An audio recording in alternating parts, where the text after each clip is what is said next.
वही बेटियां थीं जिन्हें उनके पिता ने कूड़ा उठाकर पाला था। जब वे अपने पिता को ढूंढते हुए पुश्तैनी हॉल के पास पहुंची तो उन्होंने देखा कि उनका पिता जमीन पर झुका हुआ था, फटे पुराने कपड़ों में। उसके चारों तरफ गांव वाले खड़े थे और उसे ताने मार रहे थे। सबसे छोटी बेटी की आंखों में गुस्सा भर आया। वह तेजी से आगे बढ़ी और बिना कोई समय गंवाए उस आदमी पर हाथ उठा दिया जो सबसे ज्यादा ताने मार रहा था। आदमी जमीन पर धड़ाम से गिरा और गांव वालों के होश उड़ गए। उन्हें समझ आ गया कि ये बेटी मार्शल आर्ट्स की मास्टर है, लेकिन वह आदमी हार मानने वाला नहीं था। उसका बेटा जो खुद को एक मशहूर मार्शल आर्ट्स ग्रुप का शिष्य बता रहा था, सामने आया और चुनौती दे डाली। उससे पहले कि वह कुछ कर पाता, सबसे छोटी बेटी ने उसे एक ही वार में 3 मीटर दूर फेंक दिया। वह जमीन पर गिरा और शर्मिंदा होकर वहाँ से भाग गया, ये कहते हुए कि वह अपने गुरु को लेकर आएगा। तभी एक और आदमी आगे आया। उसकी आवाज में हंसी और तिरस्कार था। उसने खुद को एकेडमी ऑफ साइंसेज का एलिट बताते हुए कहा कि वह विज्ञान की ताकत को नहीं समझती। दूसरी बेटी हल्का सा मुस्कुराई और फोन निकाला। उसने एक छोटा सा कॉल किया और शांति से खड़ी रही। कुछ ही पलों में उस आदमी का फोन बजा। दूसरी तरफ से एकेडमी का HR विभाग था। उसे बताया गया कि उसे नौकरी से निकाल दिया गया है। डर के मारे वह आदमी घुटनों के बल गिर गया और माफी मांगने लगा। तभी उसे एहसास हुआ कि उसके सामने खड़ी महिला कोई और नहीं बल्कि एकेडमी ऑफ साइंसेज की डायरेक्टर है। इतने में जो आदमी पहले भागा था वह वापस आ गया, लेकिन इस बार वह अपने गुरु को साथ लेकर आया था। उसे लगा कि अब हालात बदल जाएंगे। जैसे ही उसके गुरु ने सबसे छोटी बेटी को देखा, उसका चेहरा उतर गया। वह घबराकर पीछे हटने लगा और कांपते हुए उसे सेक लीडर कहकर संबोधित किया। गांव वाले ये सब देखकर हैरान थे। अब उन्हें समझ में आया कि इस पिता की बेटियां कितनी असाधारण हैं। लेकिन तभी एक नौजवान जो गुलाबी रंग की शर्ट में था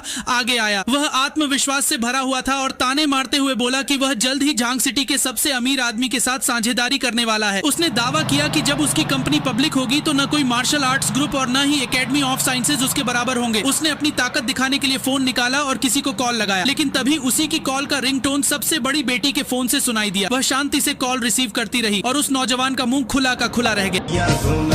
खाली कर दो सारी जेबी, को मेरा दिल कल्ले